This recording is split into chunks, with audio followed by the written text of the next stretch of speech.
Hello. A very last minute live, very last minute live, just because I'm aware that Prime Minister's questions coming up.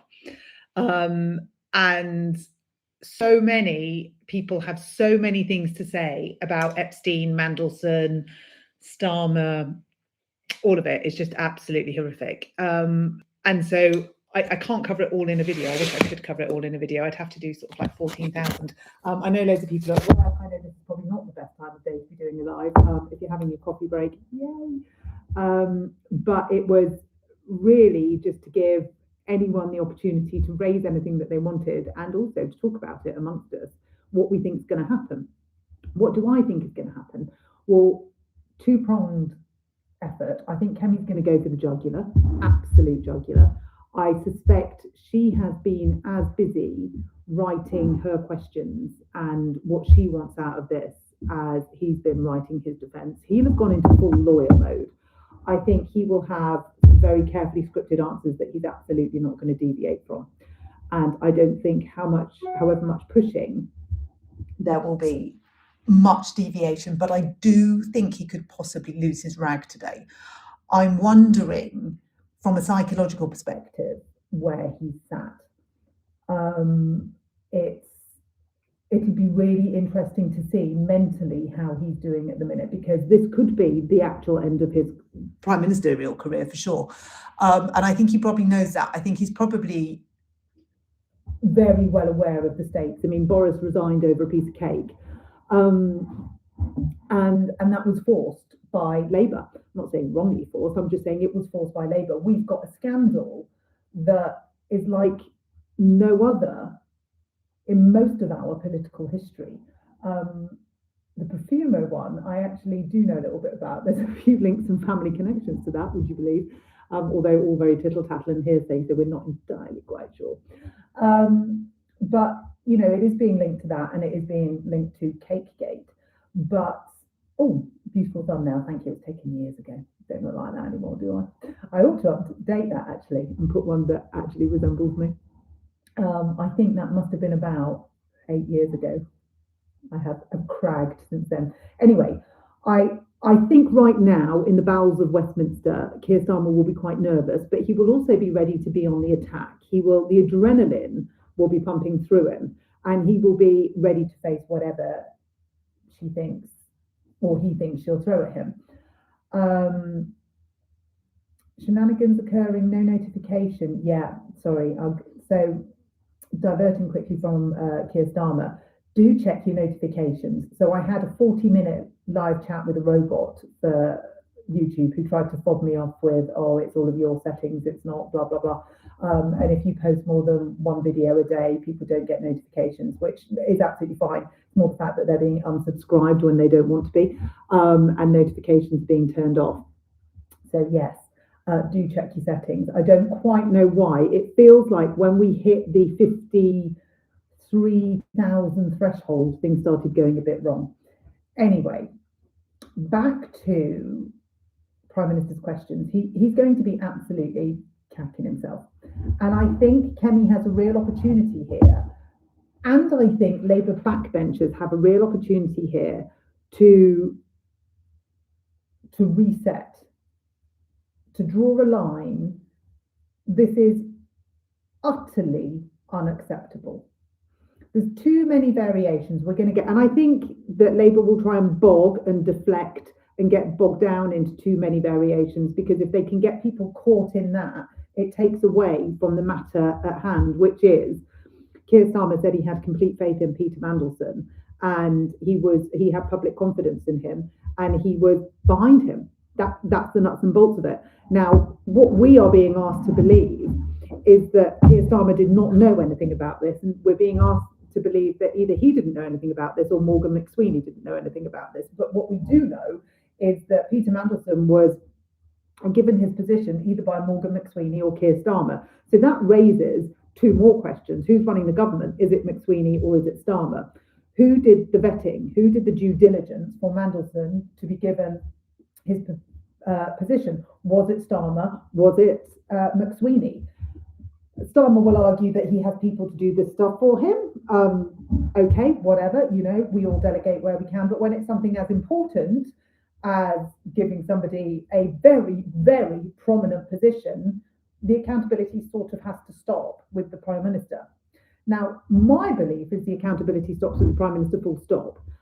It's an unfortunate part of the job. You have to accept that people are going to cock up and you are going to have to take the rap for that. Simple as that. And when it's a national scandal where our government secrets have been shared by a member of the Labour Party, the government, with Jeffrey Epstein, a convicted paedophile, and let's look at those 3 million documents that have been released and ask ourselves the question as we see a photograph of Peter Mandelson in his Y fronts.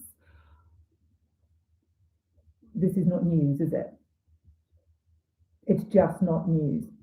So to pretend that he knew nothing about it, even if it was just the rumours, even if it was just, I'd heard the rumours and I discounted them, it's not good enough, because these aren't just rumours of small fry. These are rumours surrounding a man who was actively involved with a convicted paedophile, as the proof shows from the 3 million documents that have been exposed, and had also leaked state secrets. It doesn't get bigger, does it, really? And if this was happening on the Conservatives' watch, I'd be saying the same. If this was happening on Reform's watch, I'd be saying the same. It doesn't matter whose watch it is. This is not a time to be party political. This is a time to be political. And this is not acceptable at all. Absolutely at all. Wednesday already, how have I said? Yeah, I think they're going to have, obviously Prime Minister's questions is on a Wednesday. What I should say is I think it's going to be today. I think this morning there'll have to be some kind of rebuttal in the Commons. There can't not be. You can't have something like this not addressed. It's just not a thing. So yeah, you haven't had a big sleep. So that's where I stand on this. I stand that this is more than Labour versus the Tories versus Reform. This is human decency. This is about us as the public not being prepared to stand for such maleficence. It's just unacceptable. It's completely and utterly unacceptable. I mean, this is a man that was sacked twice by Tony Blair. I mean, holy shit. It comes to something when it's Tony Blair sacking you. And yet here he is. Right, I shall start to read some comments. Got my glasses on. Has always been a slime ball, yeah. And this is the thing, I think this is the bit that really bothers me. And I say this in my video that good morning, they're not interested. I say this in the videos. So you'll know in the comments, I get asked to comment on certain people or certain things that have happened in the Labour Party and certain things that have happened surrounding Keir Starmer in particular, and certain things that would normally that aren't under the radar are very much on the radar in the public domain. But if I was to comment on them, and I'll give you direct context of that, if I was to comment on car fires, and people's theories on that, unless I've got proof, I'm going to be in a lot of legal hot water. But it doesn't mean I don't read it. It doesn't mean that I don't see it. I see all the comments about Nick Brown. See all of them. It would be ill-advised of me to start talking about that until I can dot my I's and cross my T's. But I see it. I see the rumours and I see what people have to say. So if we, for a second, these rumours about Mandelson have been out there, for as long as he's been in the public eye. So it's inconceivable to suggest that Westminster did not know them. It is inconceivable to suggest that these rumours that are doing the rounds on public platforms are not doing the rounds in Westminster.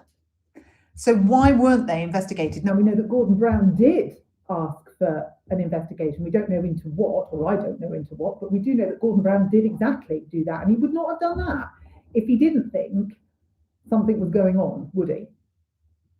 So the cover-up becomes almost more of the story than the story.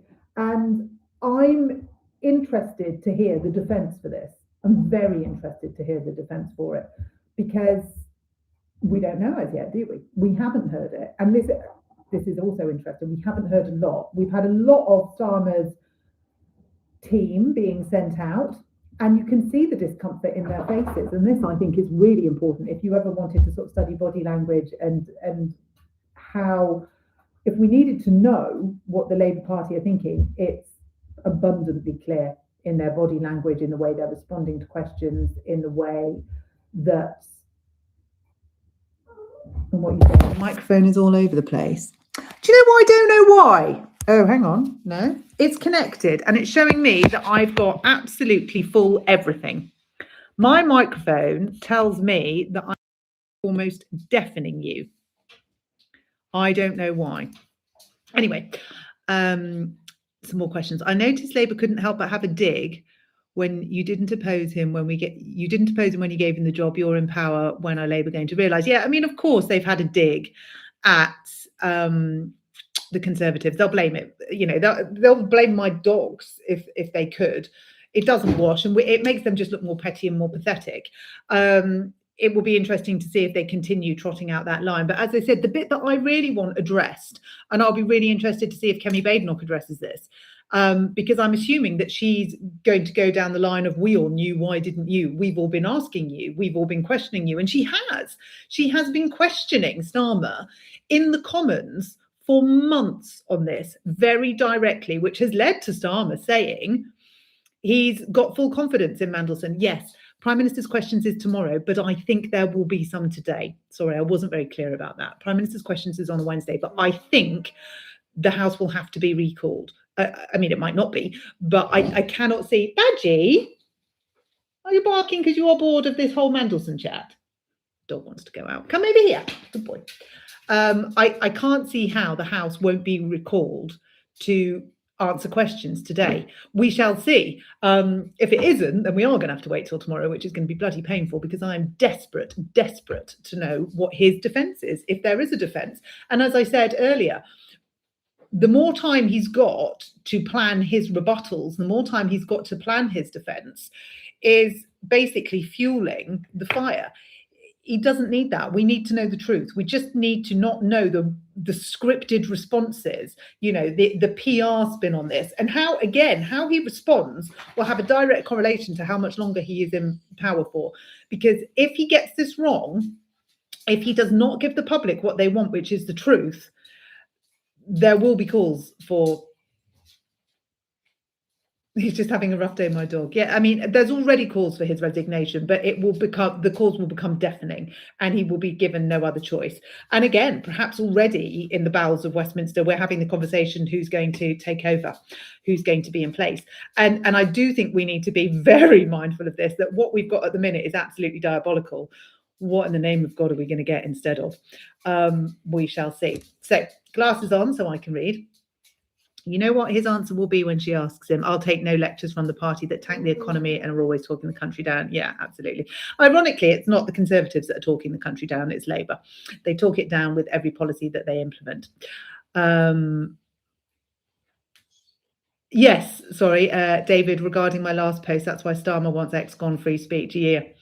So X is... I go into bat on X quite a lot about education. Sorry, Badger's just desperate to get out. Hold the line. Go on in. You are a silly boy. Go on. X is a funny place. It's the unpoliced Wild West, which again, actually, timing is pretty sus. The ginger growler waits for Starmer's fall. Yeah. On the whole X thing, my blood was boiling this morning when I was hearing this talk about banning phones in schools and the ban on social media, which the Conservatives have been promoting for a very long time, and I've sort of agreed with it, but I haven't given it my full backing. Not that they give a shit whether I give it my full backing, but it's only part of the problem. Banning phones in schools is part of the problem. If the content's not on the phone in the first place, the kids don't want to see it, need to see it, to be exposed to it. This is the bit I don't understand, the bleeding obvious on this. I do not understand why we are not stopping the content creation. It is no wonder that children are being groomed left, right, and centre by monsters like Epstein, because we are not policing the internet. So we're now policing the children. We are effectively putting a sticking plaster on the problem. The content will still be created, they just won't be able to access it within school hours. So all we're doing is funneling them to before the day and after the day, and we're giving predators a known time as to when they can log on to get these kids. Now, I'm not saying it doesn't help. I fully support not having phones in schools for a billion reasons, not just the dangers of online, but actually for children to have a break from phones. If we look at cognitive function and its decline since tablets, phones, screens, we can see that for the first time in a generation, this generation are cognitively behind previous generations. Postman. Nice, thank you, Badger. They're all just going to go mental for a minute until the postman's gone, and then everything will be resumed. Sausage, come here, come here. Come on, you see me. Come and say hello to everybody. So I can't see the point in just attacking one part of the problem. It needs to be a multi-pronged attack, and it needs to start with cracking down and having actual has Keir Starmer come to the door? Why are you all growling?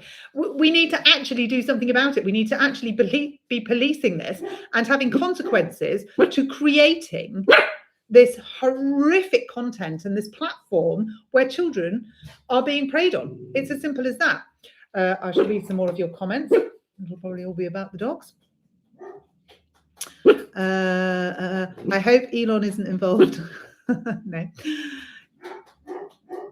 Elon Musk's ex-offices in France raided by cybercrime units is hitting the headlines. Okay, I'll have to have a look at that.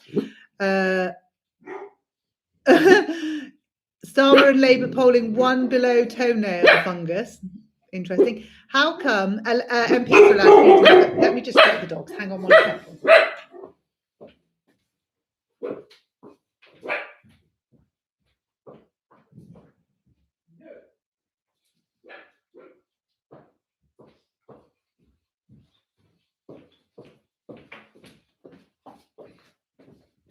He is barking at a bird. I've never seen anything so ridiculous. Anyway, so most of the troubles start on the internet. God knows how it's going to end. The main issue is get rid of this Labour government, consumer protection, not fit for purpose. Well, God, don't talk to me about consumer protection. Absolutely. But I do think on the internet thing, we are missing the point. I think banning phones in schools is missing the point. Ban the content. Stop the predators having the ability to make the content and have the platforms to get to the kids. It's just insanity that we've done it the other way round. And we're punishing children for being children. You know, we're punishing children for moving along with technology. We're punishing children for accessing a medium that we all use. But we're saying you can't use it because bad people are on it. Well, why is that the kids' fault? It's not the kids' fault. Do you want to go now? It's not their fault. It is our fault for not giving them a safe space where they can work alongside technology. Technology has turned into this absolute monster where it rules our lives, it dictates our lives, it dominates our lives. And we're trying in some way to take a little pocket away from that, the children. And by doing that, we're saying, well, we're just going to ban you from using this technological medium that we're going to use in schools. So we're going to have AI tutors. So we're going to give a little bit to you in schools, and we're going to have whiteboards, and we're going to have interactive whiteboards, and we're going to have methods where you will technologically interact and learn, but then we're going to ban this bit for you, and we're going to tell you what you can have and you can't have, in the same way that we'll tell you what you can eat and you can't eat, and we'll tell you what fun you can and can't have if you're allowed any fun. But then we're going to expect you to go into a world where it is driven by technology. I mean, it's all asked about tip. It's all approaching it the wrong way. We are punishing children for criminals' behavior. Why aren't we punishing the fucking criminals? Excuse my language. Why are we not saying that that's a bird back again? I swear it's a pigeon sitting on a conifer. And he doesn't like it. To be fair, I don't like it either. Just 1 second.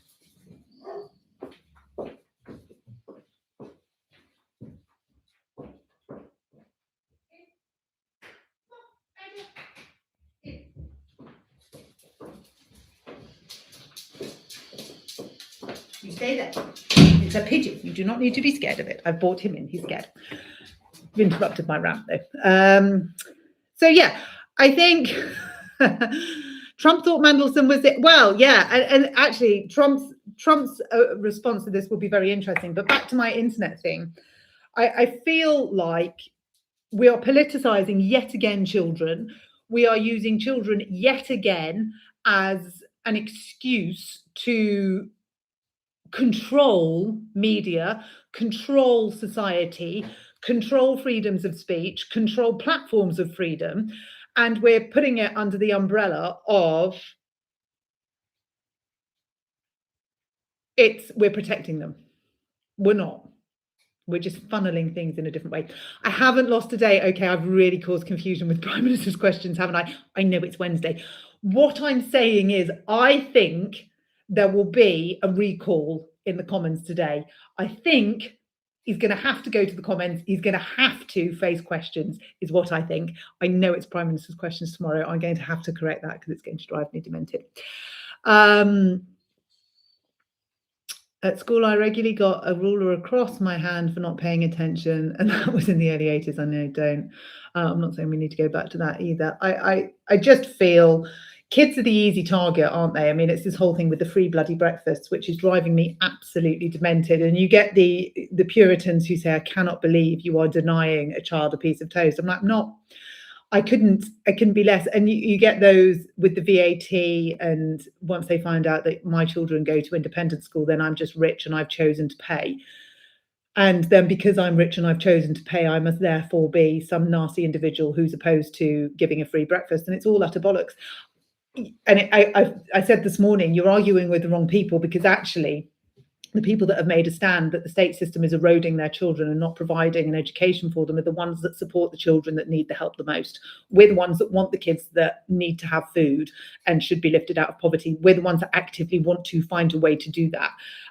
We are not supporting penalising all children in pursuit of an ideological goal with some virtue signaling MPs that think that if they say we're feeding poor children and if you oppose that, then you're a nasty fucking pariah. We're opposing that because in the pursuit of their virtue signaling, what they're actually doing is detrimentally harming the children that need it the most. The children that are in poverty need our support in a far greater way than they're getting, and that they will get with this Labour government, because all they're doing is watering down the meagre offering they were given in the first place. So they're taking away, they're diverting vital resources, vital funding, not just for breakfasts, but for clothing, for support, for wraparound care, for a warm place to go in the morning, for some kind of care in the evening if mum and dad aren't at home. They are providing that. And in many cases, they're having to do that out of core school budget, or indeed out of different budgets. They're funding it different ways. And now we've watered that down even further by giving a breakfast to kids that don't need it. So that in the Department for Education's own video that says, oh, well, I can go and have a coffee with my mates. That's the mum. Why are free breakfasts good for you? Well, I get a bit more time in the morning. Well, I can go and have a coffee with my friends. Well, I can make the beds. Well, I can tidy the house. Oh, awesome. Brilliant. I can't. I mean, this morning, I was literally balancing bagels on fingers whilst picking up bags, sorting out dogs and corralling children out the house. We didn't have any extra time, but that's my job. And I feel that Labour have hooked on to, if you oppose a free breakfast, we can make you look societally abysmal. We can shape you into a cruel, unfeeling, uncaring individual that would like to see children in poverty, and it's absolute bollocks. Lifting the 2-child cap, the figures are out, and it may potentially, and I use the word potentially because we don't even know that we're going to reach this figure, it may potentially benefit 20,000 people. It negatively impacts with the welfare spending millions, but it may potentially help 20,000 people. And what it does, whilst potentially helping 20,000 people, is push more people into poverty, push more children into poverty, and stop more children getting out of poverty. You don't take a child out of poverty by putting another one in it. You don't take a child out of poverty by putting another family in it. You don't take a child out of poverty by taxing the rest of the world, the rest of the country, so that that child can't get out of poverty. That's not how you do it. And to suggest otherwise is farcical. And yet here we are, and the figures are coming in. And how are we going to reshape that? Because all we've done as the Labour Party is frame ourselves as the caring party for the working person, and we care about the working person, and it's all the kids in the working class backgrounds and on the streets and you know, Keir Starmer, I came from a working class background. Bollocks.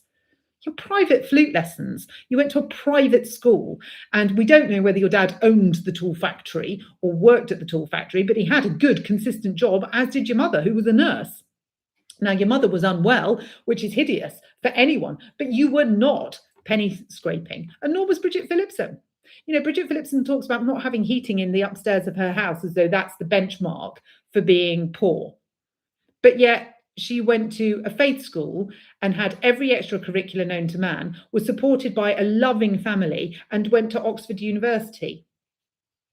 Quite the same as being from the ghetto that she declares. Now, we can't talk about their backgrounds because we weren't in it, we didn't live it. So all we can talk about is the facts that we've been given by the people. And the facts that we've been given by the people involved in this are that they both, well, Starmer went to a private school, Phillipson went to a faith school.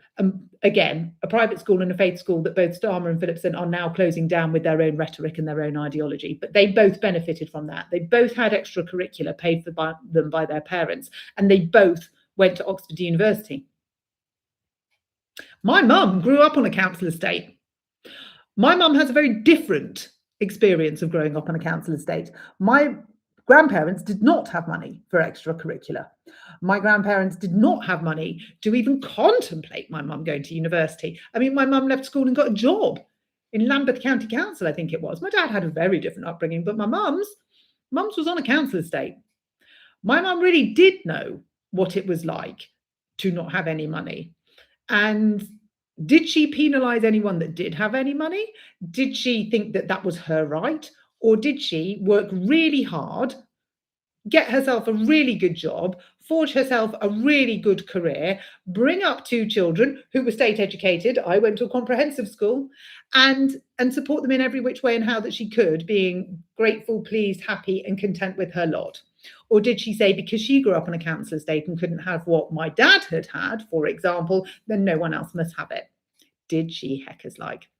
And on that note, this was a very quick one because I do have to go to a meeting. I'll read the last few. Just because somebody has got a university degree doesn't mean to say that they can do the job, and the government has proved it completely. Didn't know anyone named Keir on the council estate I grew up on. Well, there you go. Yeah. Oh, yes, I know. Yes. He did have a very, if you read the comments, he did have a very spurious background. I just, on the university note, if you want to go to university, go.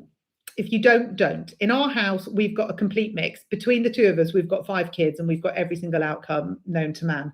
University is not for everybody, and it shouldn't be aspired to for everybody, in the same way that having a trade is not for everybody, and it shouldn't be aspired to by everybody. You should simply aspire to what you want to do. If you want to be a builder, be a builder. If you want to be a lawyer, be a lawyer. If you want to be a road sweeper, be a road sweeper. If you want to be an equestrian physio, be an equestrian physio. If you want to have a YouTube channel, have a YouTube channel. I couldn't give a flying whatever. All that matters is that you're doing what you want that makes you happy. and provides what you need for your family. Simple. Doesn't come from university education. University education is the conduit to, if you want to be a doctor, if you want to be a lawyer, if you want to do something that requires a university education, in the same way that an apprenticeship is, in the same way that training is, in the same way that training on the job is. My mum, the example, trained on the job throughout her entire life. She's probably the cleverest person in our family. And I put her against my son, who is predicted 4 A stars in maths, further maths, physics, and economics. So academically on paper, he may trounce him, but she does the Telegraph quiz like that. I mean, put my mum on Mastermind, she's there. And did she go to university to study? No, she went to the University of Life. And on that, I have to end it because I have got to go to a meeting. I might do another live later, though. I might even do one tomorrow. Who knows? It's lovely chatting with you. I enjoy this very much. There will be more videos. Oh, and I have also learned that you don't pronounce the car that I talked about a musso. It's a musso. I still don't know what I'm going to do, but lots of good comments, lots of feedback for me to take on board, read and see what you think and what I think. I'm leaning towards it if I'm on it. Bank account says it's a sensible decision. The wet belt worries me, and I'm going to go and speak to a mechanic tomorrow to discuss that. And the guy that has looked after our Land Rovers, I'm going to speak to about that as well. So I'm going to take advice on all of it. A 7-year warranty, after all the shit that I've gone through with Land Rover, which I genuinely mean I have PTSD from, a 7-year warranty right now is worth an awful lot. On that note, I bid you farewell. Have a good day. Don't worry, it's not Prime Minister's questions today. It is tomorrow, but I think something is going to happen today. Don't know? Just think it. We shall see. And if and when it does, we'll be back in touch. Until then, have a good one.